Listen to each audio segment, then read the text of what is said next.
Okay, so I'm going to give a talk called Many Paths to Polarization.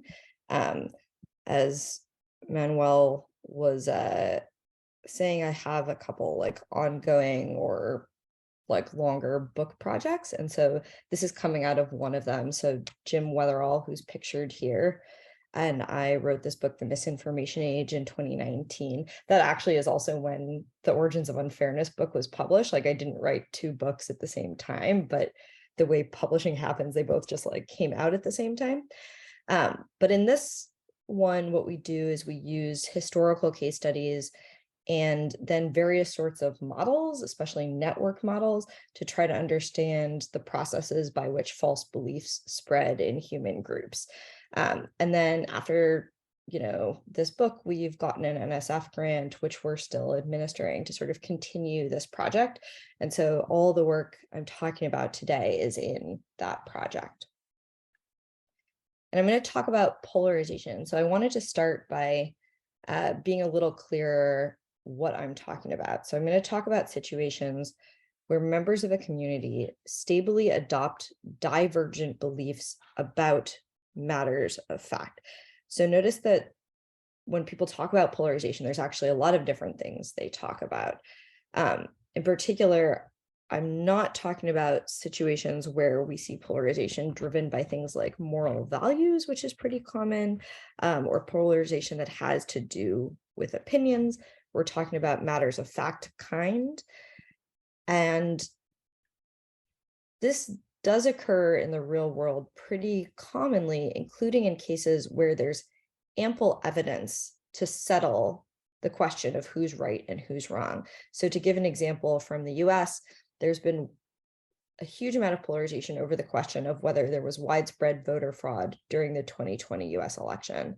If you look at the facts, there's no actual question here, but you have groups of people who are stably convinced that they know the answer and they have opposite beliefs.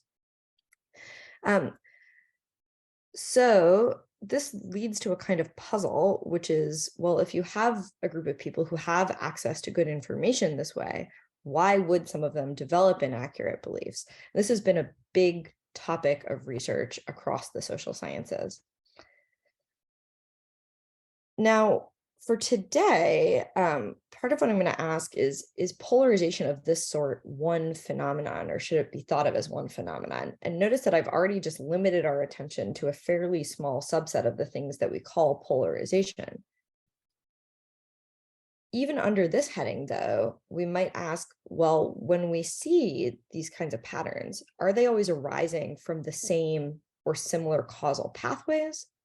Should they be addressed using the same kinds of interventions? And the answer I'm going to give today is no, that we're understanding polarization over matters of fact in an importantly kind of wrong or misleading way. So here's the plan for how I'm going to get there. So I'm going to introduce three different models where we see polarization over matters of fact arising. Each one gives a prima facie plausible causal pathway for polarization to emerge. So when I mean plausible, I mean something that, given the details of the model and the way humans work, could be happening in the real world. So we're going to see these different ways we can get similar phenomenon. And then what I'll do is discuss how we should be thinking about the concept of polarization, what it is, given these different models and some other ones, what they mean for how we should be studying it, and what all this means for intervening on polarization. So a lot of the reason people are interested in it is they think of it as a social harm that often we want to try to fix. And I'm going to use a particular methodology, which I think is kind of coming up here. So throughout this work, we use agent-based models from this framework, the network epistemology framework. And then in each project I describe, what we're going to do is take a kind of base model, a simple epistemic network, and then add some social or psychological feature to it. And then show that just adding that feature is going to change learning outcomes, how the group learns about matters of fact, and in particular, how adding that feature can lead polarization to emerge. So that's kind of the strategy across all of these papers. And here's a roadmap. So I'm going to start with this modeling framework, the network epistemology framework, and I'll briefly describe it. Then I'll present a first set of models that look at how trust between different agents can impact learning and lead to polarization. In part 3, I'll talk about conformity bias and adding that to social networks and how that can generate polarization. In part 4, I'll talk about confirmation bias, not to be confused with conformity bias.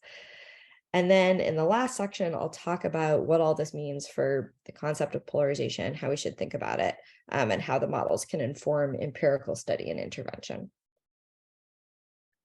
So part 1. So to build the models in this project, we use this framework that was developed by 2 economists, Venkatesh Bala and Sanjeev Goyal, and then imported into philosophy of science by Kevin Zollman to think about how consensus forms among scientists in a network. These are called multi-arm Bandit models, and they have 2 features. So they have a decision problem and a network, and the decision problem represents something that agents are trying to figure out about the world, something they're trying to learn. In the models we'll be looking at, the structure of this problem is that agents are going to decide between 2 actions, so we'll call them A and B, and these succeed at different rates. And then their goal is to figure out which is the better one. And we'll always say arm A is the all right action. That's a little mnemonic, so it's successful half the time. And then arm B will be the better action, so it's successful 0.5 with probability 0.5 plus epsilon. And sorry, I just called them arms. This is called a multi-arm bandit problem because a bandit is another name for a slot machine. And so the idea is it's equivalent to pulling a slot machine that has different arms that pay off at different rates and then trying to figure out which. So you have these 2 arms, but the agents in the model will be unsure about whether B is in fact better or whether it's worse. And then the problem is to figure out which is the better option. So let me describe how agents do that, or the dynamics of the model, how the agents will change over time. So these models will start with a group of agents who will have a random credence or belief about whether B is better. So if Manuel's credence is 0.6, he thinks there's a 60% chance that B is the better arm than A. So they have these random credences. Then we proceed round over round and let them learn and change. And in each round, the agents will take the action they think is better. So they'll try the thing that they think is the more promising option some number of times. So if Manuel has a 60% credence, he's going to try arm B. Then, based on what happens in these trials, they're going to change their credences using Bayes' rule. So if he tries arm B and it's very successful, his credence in B being the better arm is going to go up. If it's not very successful, it'll go down. And now here's where the network comes in. So all the agents, they're trying these actions, they're updating their beliefs on the basis of them, but they're also updating their beliefs on the basis of their network neighbors' results. So if they're connected to someone who tries something, they can also learn from what that other person does. So that's how this is a social or group learning type model. So, we do this in rounds basically until the groups come to an approximately stable learning endpoint. And what we're doing here is representing a process where we have agents in a community. They're testing beliefs or theories about the world, about what works in the world or what actions are good. They're changing their beliefs based on what they and others observe. This could represent something like doctors who are testing a new treatment, or people trying to figure out whether A, smoking is safe, or B, smoking is dangerous. And then they get probabilistic evidence. Okay, so what happens when we simulate these models? So in previous work, authors have found that this kind of Bayes model I just described always goes to consensus. So because of the social impact between the actors, they all come to settle on the same belief or theory. As they explore and share evidence it convinces their neighbor. So if anyone in the network is trying out the better option, they're going to be generating data that eventually will start to convince others that the better option is in fact better. So two things can happen. Usually all the agents will end up with high confidence that the better action is in fact better. But there's a failure mode for this model where sometimes they all erroneously settle on the worst action A. So this could happen if, for example, there's an early misleading string of data showing that B didn't work very well that's widely shared in the network. And then they all decide, okay, B didn't work. They stop testing it and then they stop learning about it. So they just sort of have permanently low credences in B. Good. So that's the base model of social learning we're drawing on. So let's move on and talk about trust dynamics. So this first model is from a paper that Jim and I published together called Scientific Polarization. And what we do is we alter this model in a key way to assume agents are more likely to trust evidence that comes from someone who holds similar beliefs. So in science, we point out this is at least a somewhat reasonable thing to do. We think it's irresponsible to trust data gathered by known quacks. So someone who holds a very different belief from me, say. And if I'm an individual who trusts my own reasoning, I might deduce if someone else has a very different opinion that they are not trustworthy, that they aren't someone who produces or shares good evidence. And we give a case study in that paper and in our book that we connect to this model concerning chronic Lyme disease. So there's a hugely contentious debate that's been going on for several decades in the medical literature about whether this is a real illness, and if so, whether it ought to be treated with long-term antibiotics.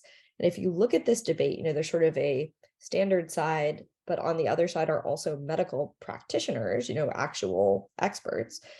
They're all using evidence to try to figure out what's going on here, but they're extremely mistrustful and discounting of the other side and the evidence they're producing. So I think this is kind of an example of the kind of polarization we're modeling here.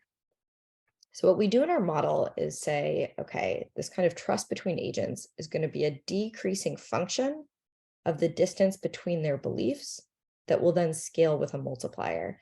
So if two agents have identical credences, they're fully trusting of each other and they fully update on each other's evidence. If, say, Mark and I had two credences that got further and further apart, we would become more and more mistrustful of the other person's evidence. So our trust in it would drop off. And the multiplier M determines how quickly that happens. And as that trust drops off, basically what people do is they treat the other agent's evidence as if it might not have happened. So you share something with me and I think, well, maybe that's real evidence, but maybe it was gathered poorly, or you're lying, or it just wasn't real. And so I update in a less strong way, the less I trust you. Okay, so what happens in this model? This alteration creates a new possibility. So when there's just a little bit of mistrust, we see the same endpoints in the simulation. So everyone still converges to either a true or false consensus. They all think B is better, or they all think A is better. As mistrust gets higher, we see stable polarization emerging. So these are outcomes where some of the agents are going to have high credences in B, some have low credences in B. And because their credences are so far apart, they don't trust evidence coming from the other camp. They no longer update on that evidence.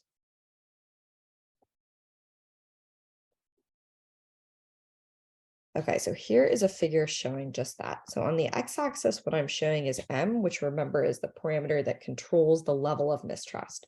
So mistrust is going up. And then on the y-axis, I show how often these simulated groups end up polarizing.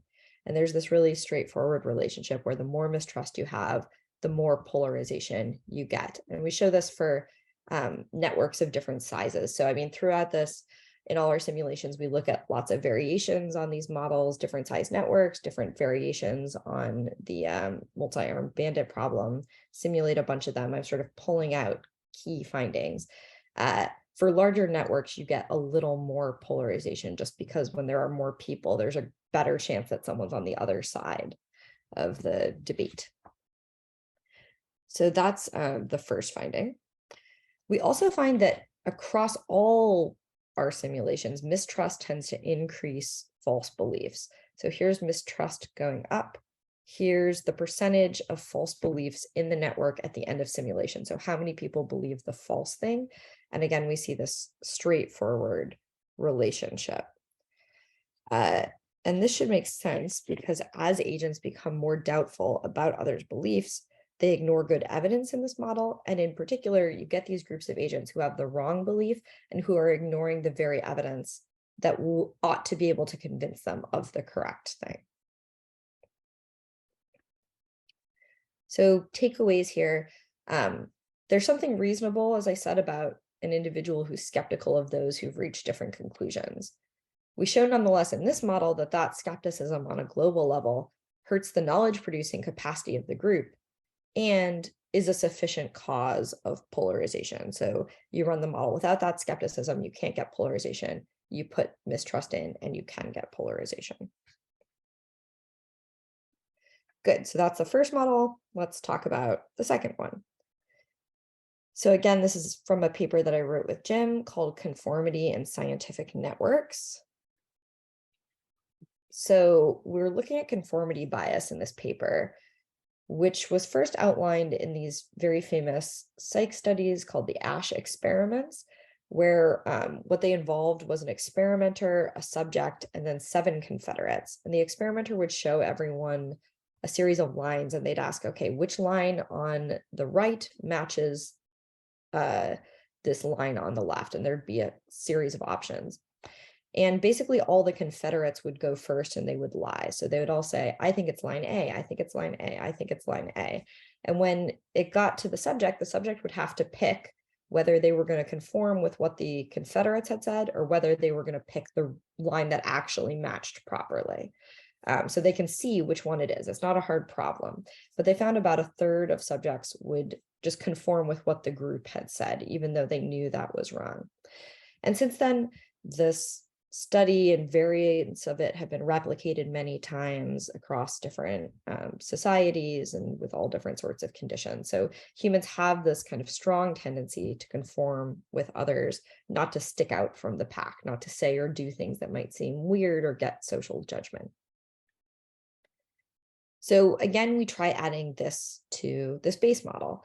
So now we add a parameter, which is going to change the payoffs to the agents for the different options they might take. So that in the base model, always pick the one that they think pays off more, right? The better action.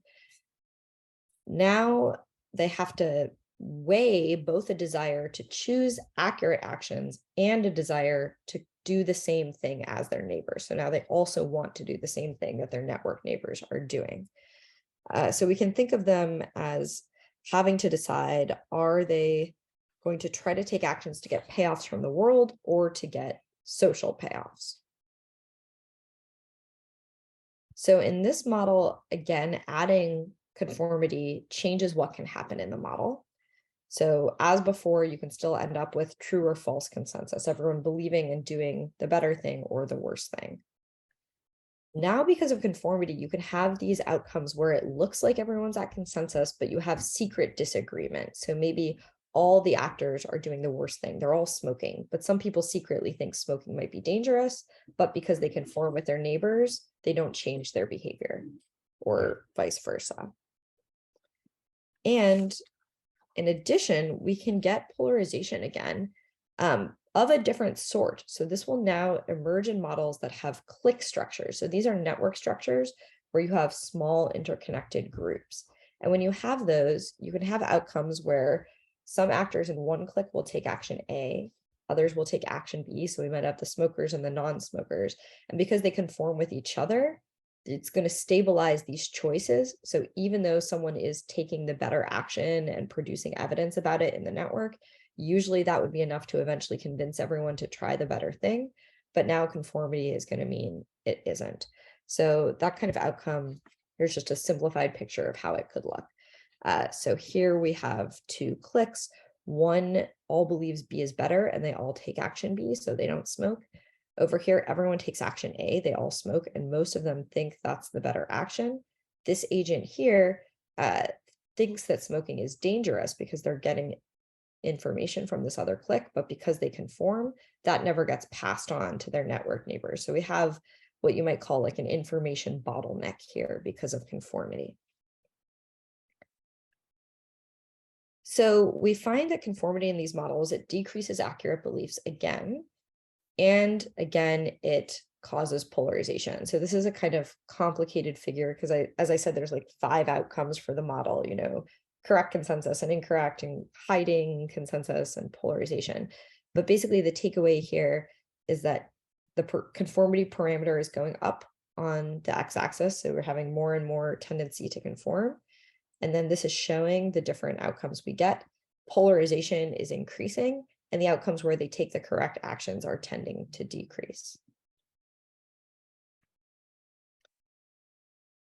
So takeaway here, conformity with the right network structures provides another sufficient cause of polarization. So another thing where we have this base model, you can't get polarization, we add this, and now you can.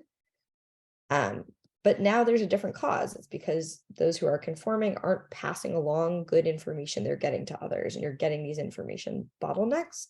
So it's just a totally different causal pathway than in the last model. And again, it's kind of a plausible explanation of conformity. You know, real social networks have cliques. People do conform. So again, we have a possible explanation of real world polarization generated by this model. And in this paper, we give another case that we think kind of illustrates or fits with what we're talking about here. So this is Lady Mary Wortley Montagu, who's famous for having spread smallpox variolation in England after encountering the practice in modern day Turkey. But she met a lot of resistance from English physicians when trying to spread this practice. We think that conformity played a role in that resistance, in particular because she had a personal physician who had traveled to Turkey with her, had seen variolations, had performed variolation in Turkey, and when he came back to England was really hesitant to do the same, basically once he was under the eyes of other peers who were skeptical. Okay, so let's move on to part 4 and talk about confirmation bias. So this is now collaborative work, not with Jim, but with Nathan Gabriel, who's a current graduate student in the Logic and Philosophy of Science department. He's doing different work on network modeling as well as game theory and evolutionary game theory. So this paper, we have it under review, but it's posted as a preprint if anyone is interested in reading it or giving feedback. Okay, so I presented these 2 previous models. They both added factors to the base model that we could call social factors or social connections. So in the first one, the question is, do I trust this other person? Do this person and I share beliefs? And the second one, the question is, who am I trying to conform with? So I'm, again, facing outward towards my network connections. We can also ask, in a social setting, how would individual reasoning biases function? And by this, I mean biases that have to do with how an individual relates to or responds to evidence. So that's what we're doing in this project. And in particular, we're looking at confirmation bias. So this actually refers to a set of biases where individuals can be more receptive to evidence that fits with their current beliefs. So if I believe X and I get evidence for X, I'm more receptive to that than I would be to evidence for not X. And this is thought of as one of the most common, pervasive, and potentially harmful reasoning biases because it leads people to ignore basically evidence that might convince them of the correct thing. So here's a little joke about that. I've heard the rhetoric from both sides, time to do my own research on the real truth. Literally the first link that already agrees with what you believe, jackpot. So that's an example of confirmation bias and how one seeks out evidence. So we model confirmation bias by changing the base model in this way. So an agent receives evidence when they get that, packet of data, they calculate their own prior likelihood that it would have obtained. So they get this likelihood that that data would have been gathered in the world, given what they believe. Then they scale that likelihood with a multiplier, and that gives a probability that they're going to update on it. And then in this way, they're going to be more likely to update on evidence that accords with their current credences. So if I'm the agent encountering new evidence, I ask, is this consistent with my current beliefs? Is it likely to obtain given what I think about the world? So say I am really convinced climate change is happening and someone shares evidence with me that it's not, I think that's not likely to have happened, right? And then the less likely I consider it, the less probability I have of updating my beliefs. So this is probabilistic. They either update or not based on how likely they think it is. So the first thing we find, and this was a surprise to us, is that moderate confirmation bias, so confirmation bias of the type I just described, actually improves group outcomes in this model. So here we have a figure where we're looking at networks of different size on the x-axis, and then each trace represents a different level of confirmation bias, where black is more and light is less. And then we ask, what's the probability that this group ends up at a correct consensus? And the more confirmation bias we have, the higher that probability is. So that is the opposite of what I thought was going to happen. But there's actually like a pretty intuitive reason why this happens, and it connects to past results. So when you add confirmation bias to these models, the agents become more stubborn, and this prevents this effect where they all prematurely lock onto a suboptimal theory. So remember, the failure mode of this model is that everybody herds onto A based on misleading evidence, and once they're there, no one's testing B. But when they are more irrationally stubborn, you have less movement, and so they're less likely to all herd onto the same thing. They tend to test both theories longer, which makes the group more successful in the end. But that result is actually for models with a particular kind of confirmation bias. So we say the agents never entirely discount information. No matter how unlikely it looks to them, there's some probability, even small, that they update on it. We also consider models that change this feature, where we say, okay, if data looks very disconsonant to you, you just entirely discount it. There's some cutoff where data that's less likely than that, you never update on it. And then when we do that, we find that polarization emerges and epistemic outcomes can be harmed by confirmation bias. So this is just showing how polarization can emerge. So here we have that kind of cutoff confirmation bias getting stronger and stronger. And then we say, how often do we get correct consensus, incorrect consensus, or polarization? And the stronger that kind of confirmation bias, the more polarization emerges in these models, because you end up with two groups of agents, different beliefs, who are so entrenched in their beliefs that they're insensitive to evidence that would move them towards the other one. And this kind of confirmation bias harms learning outcomes. So here we have that confirmation bias going up. Here we have the percentage of correct beliefs in the group at the end of simulation. And we can see eventually that will drop off as a result. It's kind of slow because you still get the same effect, like the beneficial effect happening in these models, but eventually with like enough stubbornness, it hurts the group. Okay, so takeaway here, confirmation bias weirdly may have epistemic benefits at lower levels, but a robust form of it is a third sufficient cause of polarization. So this is yet again a different kind of causal pathway to get to polarization over matters of fact, and can hurt the knowledge producing capacity of a group.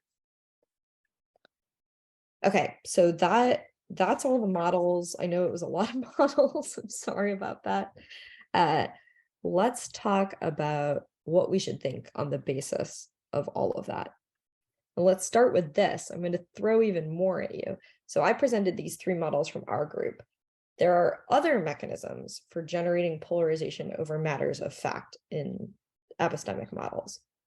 So you can have a social network where different areas have different information sources. So everyone over here listens to RT media, everyone over here listens to the BBC. And then because you have these different information sources, you can have stable polarization that relates to the echo chamber effect, where the idea is that people place themselves in different areas of networks. You can have models where each individual is just a fully rational Bayesian, but they all hold different meta beliefs. So some of them think scientists can't be trusted, and others think scientists can be trusted. And then when they get the same data, they just react differently to it, and they end up polarizing. You can have models where agents disconnect from social partners with different beliefs. This is again related to the idea of an echo chamber. So this is kind of like the social trust model, but instead of it being that like whenever you share something with me, I don't update on it very strongly, it's that I just break our link in the network, and now I'm not going to see anything you're doing because you hold a different belief from me. And then you can have models where you have algorithms that share confirmatory data with individuals. And this relates to the filter bubble effect, the idea that people like to see data that confirms with their current beliefs. And so algorithms tend to show them that data. And that, again, can generate polarization over matters of fact. Okay, so our models and then other ones too. General takeaway. There are a lot of different sufficient causes for polarization over matters of fact.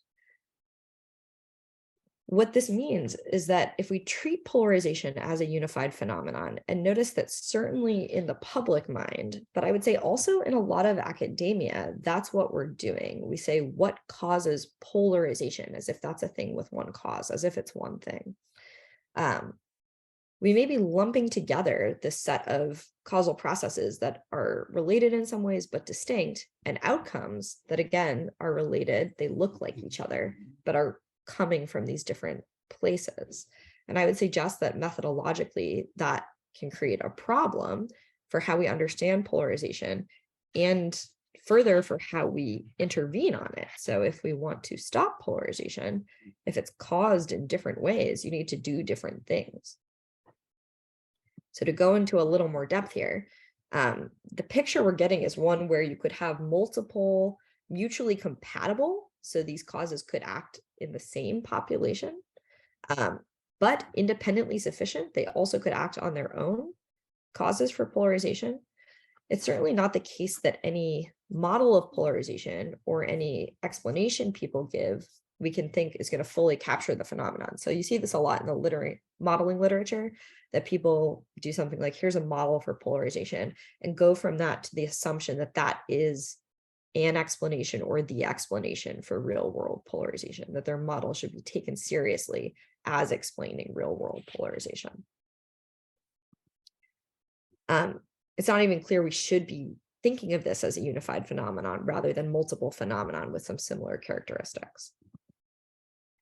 And when we talk about policy, if you implement an intervention targeting a single cause without being careful, that could fail or even backfire, because if we look at these different mechanisms, there are even ways that intervening on one could amplify another. So to give an example, you see sometimes people saying like, well, we have these echo chambers, we have to break them down. We have to bring people with different beliefs in contact with each other, and that's going to fix polarization. But if there's a lot of mistrust between those groups, bringing them in contact with each other isn't going to fix polarization, and may even have certain backfire effects. So policy proposals should be sensitive to the situation and should consider complex interactions between different causal features and how intervening on them might work. So I'm going to wrap up in a second. Before doing that, though, I want to talk a little bit more. I want to lay out this picture a little bit more with respect to like what the kind of models I present here can do, like how they're useful to the kind of discussion here. So I think the best thing to do with them is think of them as identifying possible causes of polarization. These are all simplified models. I would never go from one of them to recommending a policy, right? But I would go from one of them to saying, like, here are some things that could be causing polarization in the real world. and we should check it out empirically. And the models are useful because sometimes you can just sit down and think of like what the possible causes can be, but that's not always accessible or obvious, right? And then taken together, the set of models I'm describing show that like if you're engaging in this kind of empirical exploration of polarization, you might be looking for multiple interacting causes in any particular case. And across cases, you might be looking for different causes. So if you look at whatever this situation and you see, okay, here we're seeing a lot of conformity effects, it might not be that that generalizes to other instances of polarization. So I think in these ways, having models like this is useful in improving how we conceptualize polarization, how we investigate it further, and thinking about the right kind of interventions. So with that, I will just sum up. Models can identify these different causes of polarization. They show that there are a bunch of them, including things related to social trust, conformity, and confirmation bias. The factors that I talked about today can also hurt how well a group comes to learn true beliefs. Untangling which factors are relevant in a real case is an empirical project, but one that I think we can inform helpfully with models. And I think part of how we can do that is by clarifying what polarization is and how it could come to emerge, and thus how best to investigate it. And with that, I will say thank you.